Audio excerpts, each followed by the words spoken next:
So, the first lecture is going to be on the basics of Internet of Things.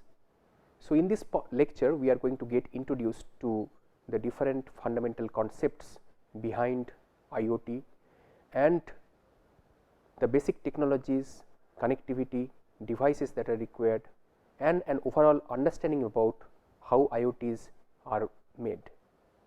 So, we are going to have in this lecture an understanding about all of these concepts, but first let us get motivated about why IoT is required. So, it has been anticipated that very soon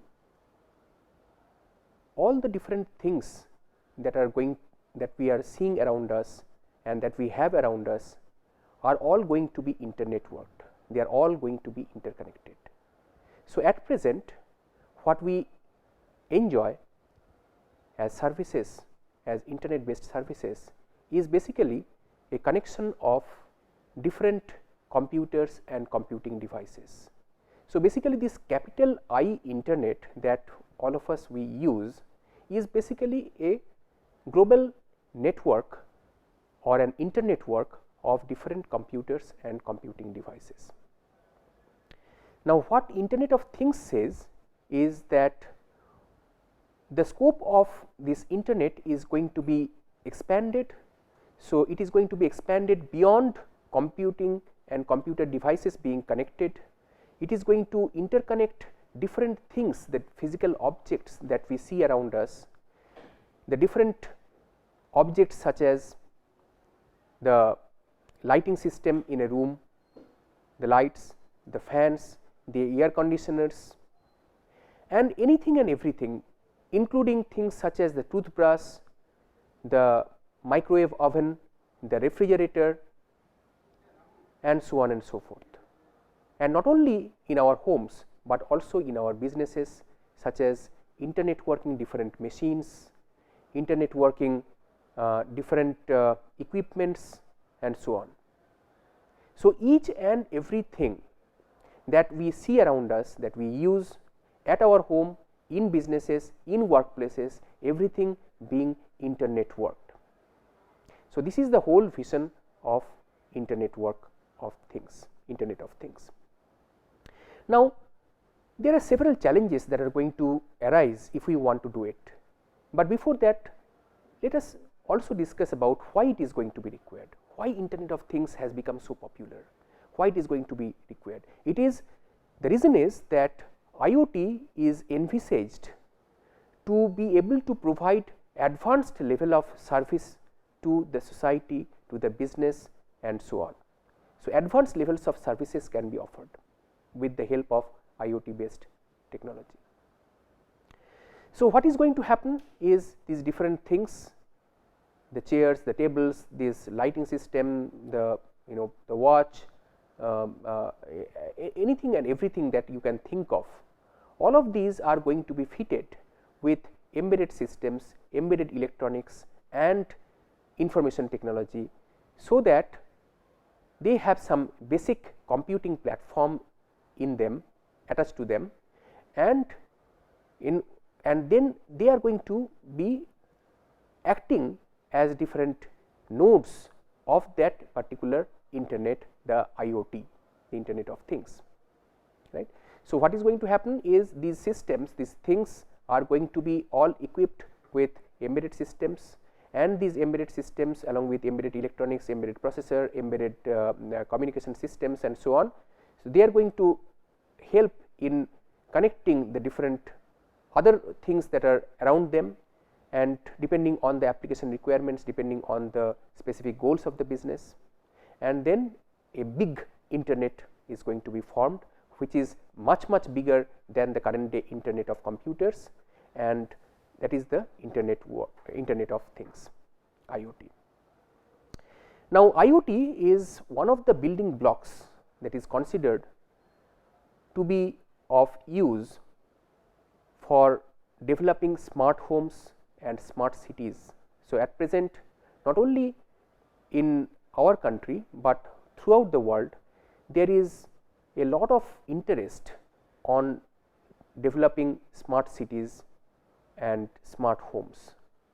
So, IoT is one of the enabling technologies to make the cities smart, to make the home smart. So, how it is going to be done, that is going to be more evident as we proceed through the different lectures, and the different intricacies that are going to be there in building this complex Internet of Things is going to be evident through the different lectures that we are going to go through in this particular course.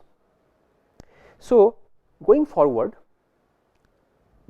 Internet technology that we have, as I have already said, it is going to expand beyond the connection of simple computers.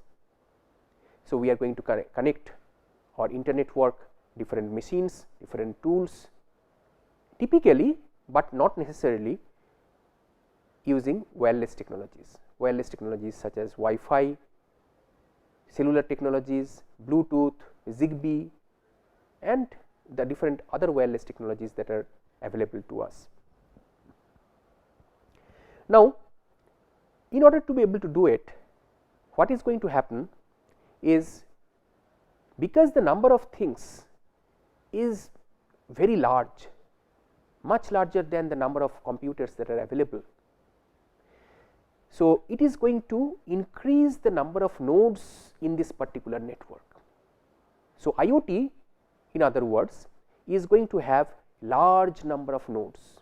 The IoT internet network is going to have large number of nodes, each node corresponding to the different distinct objects or different things that exist in the physical world.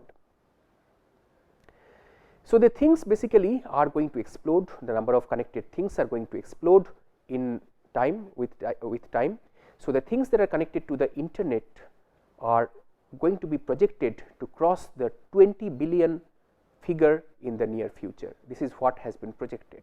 So, a large number of things, billions, and in fact, billions and trillions of things are going to be connected to the internet network of things. So, at this point, I should also mention one more thing, that this internet network of things can be construed to be built in two different ways. One way is to expand the scope of the current day internet, that means the internet of computers. This is one way. So, you expand. So, essentially what is going to happen using this particular approach is, all these different things are going to be connected to the existing internet. So, this internet is going to be expanded further, it is going to become much bigger than what it is at present with only the computers connected. This is the first approach. The other approach is to build a separate internet network of these physical objects from scratch. So, one is basically expanding the existing internet, the other one is a separate internet network which is going to be built from scratch. So, irrespective of which one we adopt, each of these approaches has its own separate challenges that have to be overcome. So, going back, we have the unification of different technologies that becomes very much mandatory. We have, so internet network of things is not a single technology. Physical devices can be of different types of physical devices having different configurations, different specifications and so on. Each of these supported through different other systems such as cloud technology, big data, machine learning, networking, computer vision, you name it, and all these different technologies from electrical sciences and some from even mechanical sciences are required in order to build IoT. So, talking about the origin of IoT. So, in the 2000s, what we are going to witness is a new era of ubiquity. So, in this era of ubiquity, what is going to happen is not only that we are going to have anywhere, any place, that means any place, any time connectivity or services relating to connectivity, that means internet or network connectivity of different types, but also the service of connecting anything. So, anytime, any place, anything connectivity is what is going to be observed in this new era of ubiquity. So, that is going to result in billions and trillions of things, humans, everybody being connected, and consequently what is going to happen is the number of humans that are on the earth, that is going to, this number, this figure is going to be outnumbered very soon with the number of things that are connected to the internet work of things, internet of things. And consequently what is going to happen is all these different devices, all these different things, they are going to send lot of data. This data has to be handled properly, this data have to be analyzed, and this is what we are going to cover in one of the next lectures. And so, what is going to happen is this internet work, the new internet work that we are talking about, the internet of things, is going to be a very complex network with much wider scope than the current day internet, and with many more complexities.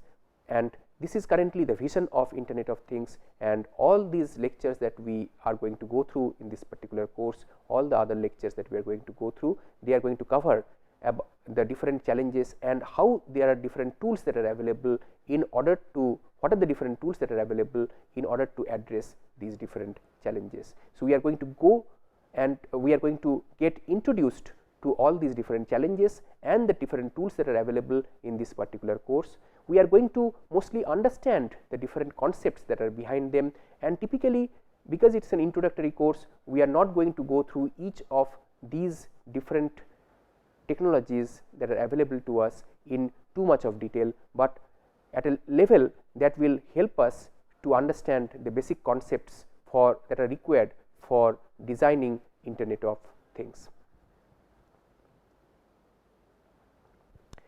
So, there are different enabling technologies for internet of things. RFID is one.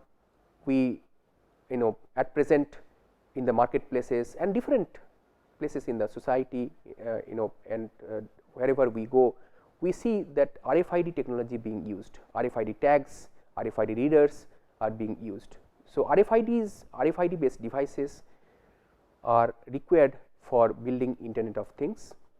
Sensors is another one, which is according to me one of the most important enabling device or enabling technology for building internet of things.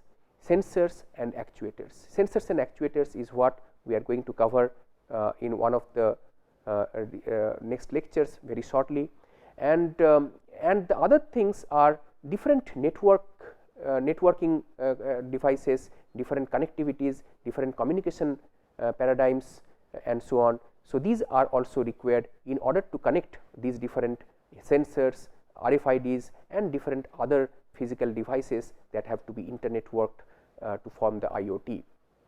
And finally, I would like to mention that at present there is lot of interest in the nanotechnology domain. So, people are talking about building internet of nano things, internet of nano sensors, and so on. So, what is going to happen is there are going to be very small sized nano in the order of nano sized devices that are going to be used for different purposes. For example, there could be these nano capsules which can be consumed, and finally which are going to be excreted after they after they have performed their functions. So, these nano devices are going to be used, they are going to be swallowed and consumed, and then so once that is done in the form of capsules, they are going to be internet worked. These different nano devices, these nano capsules are going to talk to each other. So, these nano devices, nano communication devices are being conceptualized at present. People are thinking about building these nano devices that can be used to form the internet of nano things. So, once we have this internet of nano things, the the horizon of Internet of Things is going to be expanded much further. So, we already have seen that when we are talking about IoT, it is mostly about networking of physical objects, and these physical objects are embedded with different embedded electronics that communicate and sense and interact with the internal states or with the external environment in which they are operating. So, either they are interacting with each other, they change their different states, or they are interacting with the external environment in which they are operating. There are different characteristics. There are different characteristics of IoT. So, first of all, this IoT that we develop, that has to be efficient. It has to serve efficiently the requirements of the applications for which they are deployed. They have to be scalable, because as we have already seen that in IoT systems we are talking about large number of things. We are talking about not simply millions of things, but in several billions and trillions we are talking about. So, scalability is a very important consideration, is a very important issue that has to be addressed. So, even if the number of sensors and the sensing devices, IoT devices are going to increase, the overall network performance should not be compromised. So, this is a challenge in terms of the network. So, from a networking perspective, it is a challenge that has to be worked on. There has to be unambiguous naming and addressing architecture. So, this is very important. So, all these different devices, already we have witnessed that addressing in the IPv4 context, in the regular existing internet context, is a big issue. So, we are talking about naming and addressing, different mechanisms of naming and addressing with the help of IP technology, DNS, etc., etc. We have already seen that these can be used in order to address these problems of addressing and naming in the context of the present day internet. And now, when we are expanding this internet in this large scale, so what is going to happen is we are going to run into a bigger problem with naming and addressing. So, we need a new mechanism for naming and addressing of the different nodes, these physical nodes, the physical objects that are fitted with embedded systems. So, another thing is that in terms of the resource requirements, each of these nodes are typically very low powered, they have very low resources, and they have to be, whenever they are not required, they have to be put to the sleeping mode, they have to go through a sleep cycle. So, that means whenever they are not being used, they are not being active, they have to be put to the sleep state, and whenever it is required, they have to be made active. These devices can be mobile, they can move. For example, a smart watch, whoever is wearing the smart watch, when they move, this node also moves, the smart watch also moves. So, mobility like this becomes a very important problem in the context of IoT networks, mobility of the devices, and the mobility of the sub networks also is possible. So, part of the network becomes mobile, and in extreme cases even a larger network can also become mobile. So, IP based addressing may not be always very suitable in this sort of scenario. So, what are the different alternatives? There are different people, different researchers globally who are working on how IoT technology, how naming can be, a different form of naming can be designed in order to support this IoT technology. And intermittent connectivity is another characteristic that is typical of IoT. These devices, they move, they get the network and the sub networks get partitioned. One device which is in connectivity with another device at a later instant of time may not be connected. So, this is another problem that has to be taken care of. So, for this, for example, there is this opportunistic mobile networks, which is a topic which can help in addressing this particular problem. This technology, the OMN technology, can help in addressing this particular problem. So, opportunistic mobile networks are useful in order to address the problems of intermittent connectivity between the different nodes in the network. In terms of application domains, there are, IoT is attractive in different application spheres, application domain spheres. For instance, manufacturing and business, healthcare, retail, security, and so on. So, among all of these, it is estimated that most of the market share with IoT goes with the manufacturing and business sector. So, 40.2% approximately. Next is the healthcare, third is the retail sector, and fourth is the security. So, surveillance, safety, surveillance, and so on with the help of IoT based systems. So, when we talk about business and manufacturing, we are talking about how to improve the overall supply chain, what are the different equipments that have to be introduced, and different sensors and actuators can be fitted to them. The different robotic machinery can be used in order to improve the business processes. Second is the healthcare. We are talking about portable healthcare monitoring, telemedicine in a much more bigger way, that means much remote areas can also be connected. The different healthcare facilities, hospitals, nursing homes, doctors, nurses, irrespective of where they are, they can still monitor the healthcare condition, the health condition of the patients that they are treating. So, portable health monitoring, electronic record keeping is another. So, automatically, because in medical domain, record keeping is a very important concern. So, electronic record keeping, automatically things are, the records, medical records are going to be archived, they are going to be stored, they are going to be, so maybe they can be even further analyzed to draw some meaningful conclusions from them, and so on. And different pharmaceutical safeguards can be had in the using the IoT technology.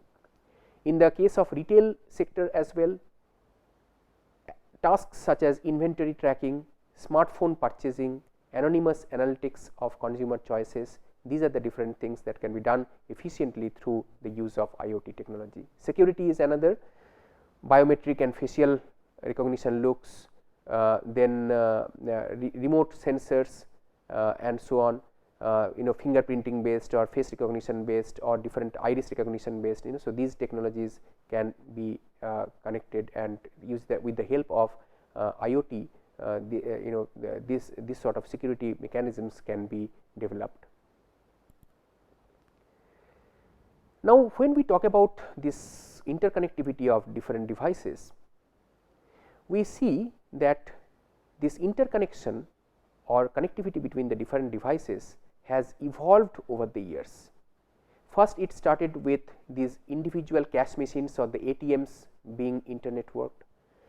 The web became very popular.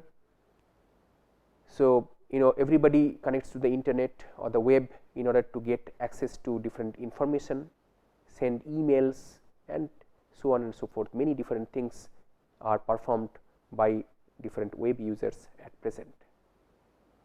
Smart meters then became popular. So, smart meters are used at different homes in a city. The smart meters, they can be programmable and they can record different things. Even you can program the smart meters at your homes in order to do different things like load balancing, electrical load balancing, efficient use of electricity, using electricity during non-peak hours, pricing accordingly, pricing mechanism, choosing different options for service of electricity that is provided by the service provider, and so on. And then we have digital locks, biometric based digital locks are very popular. We have smart healthcare, smart vehicles, smart cities, and smart dust. So, these are the different technologies that have evolved. These are the different connected device based technologies that have evolved over the years. So, ATM and web are relatively old by now. One comes from 1970s, the other one from 1990s, but smart meters became very popular in the 2000s.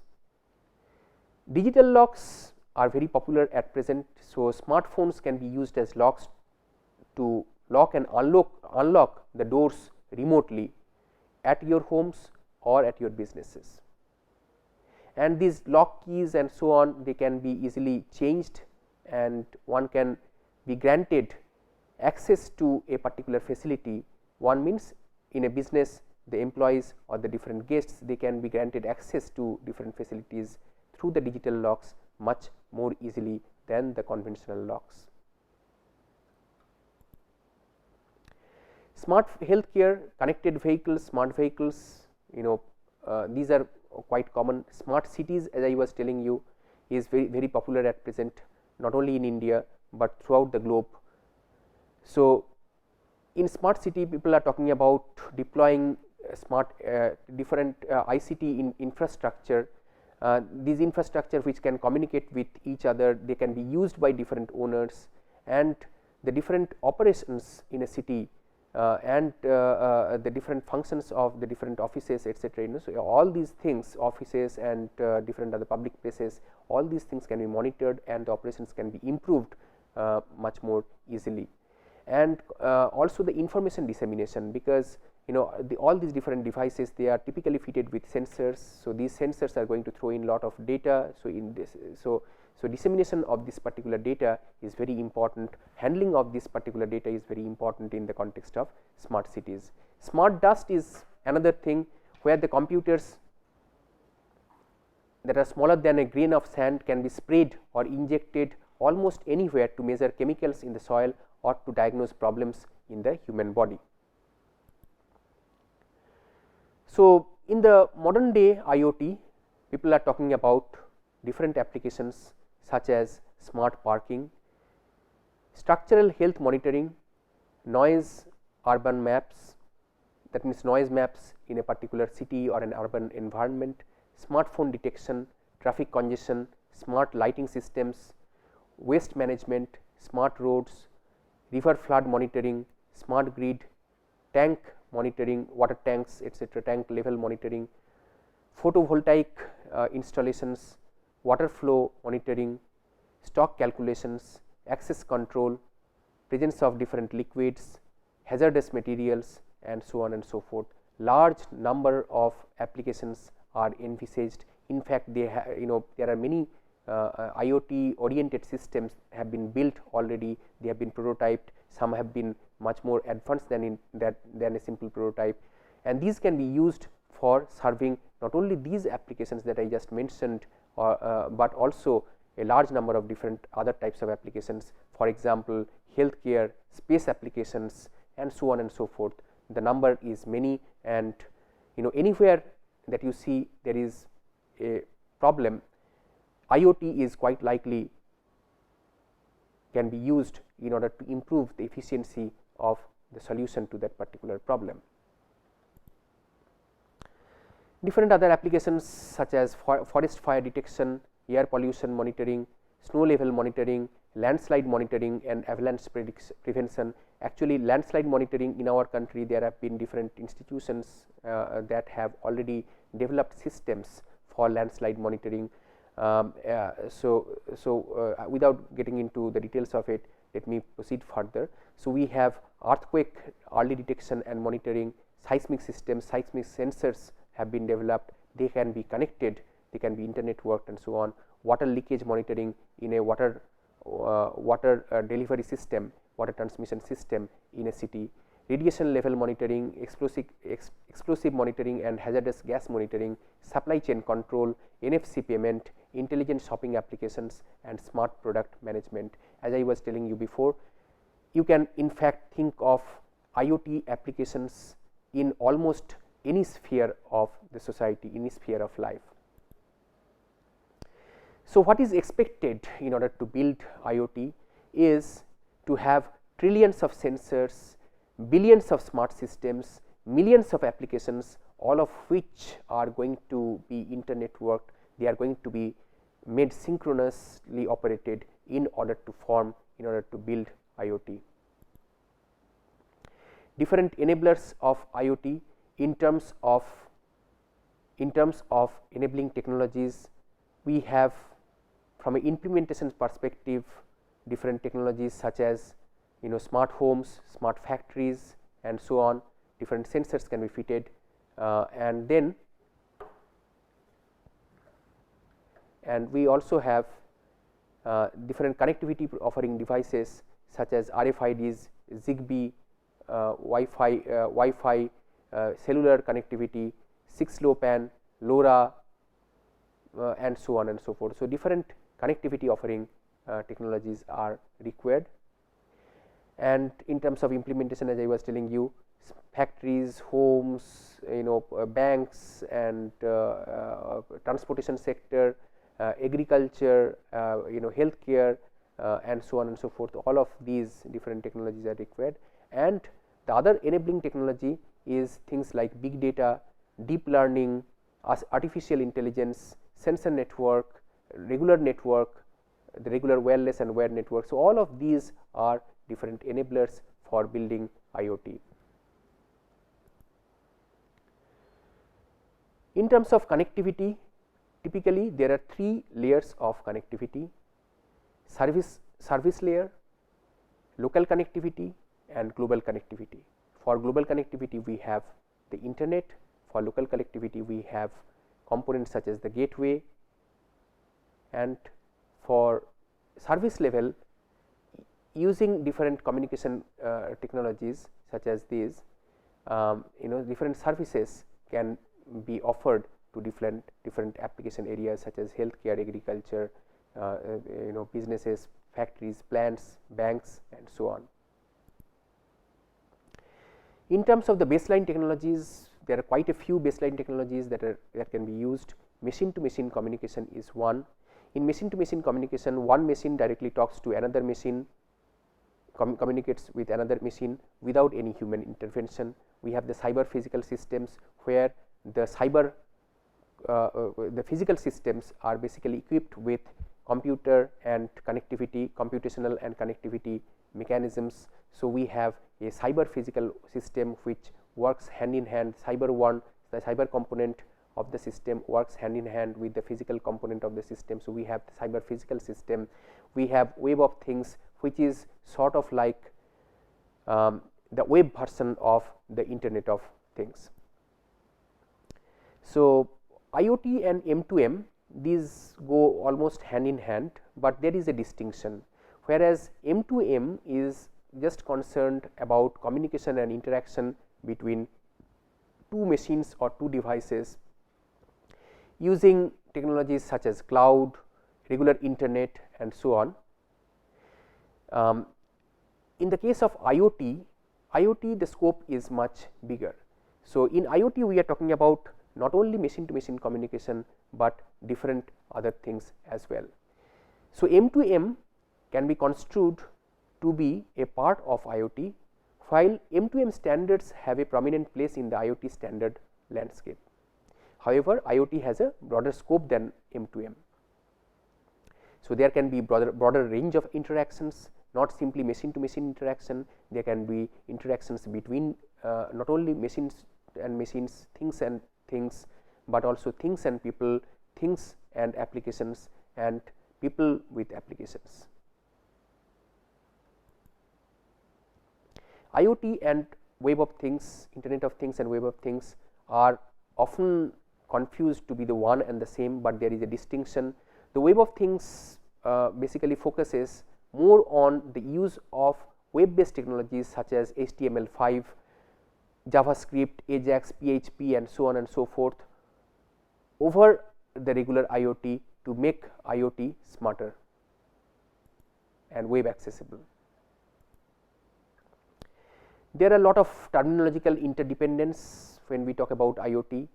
IoT has similarity with Internet of People, which has a people focus, IOP.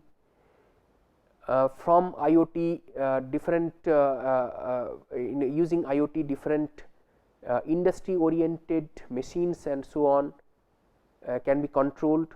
So, we have smart factories, smart factories using robots, virtual reality and so on. One can have industry 4.0, which is an approach to the modern day mechanization or improvement of the current day plants and industries.